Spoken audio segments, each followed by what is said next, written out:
Биз кандай инсан болбойлу? Мейли жаман, мейли кедей, мейли майып. Бирок бир гана апаларыбыз үчүн биз дуйнодогу эң жакшы, эң сулуу жана эч кимден кеми жок инсандарбыз.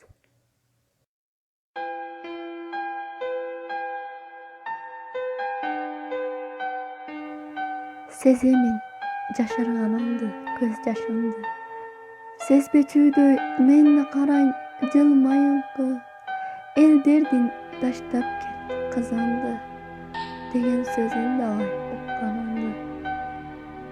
Билем апа, мен деп канча барбай калган тойлоруңду кадам жылсам үйдөн алыс каларым менде ойлоруңду. Кызыңды калтырып келе бер да калбай той майрамдардан деген сөздөр айтылганга ден соолукту айыпталган.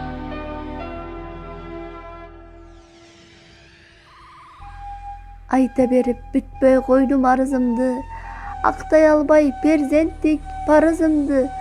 Кызматымда болуп жүрсө апакем, анан кантип кутуламын карызымды. Кандай жан эненин баркын сезбес, кыйнайт бул ойлор мени кез-кез.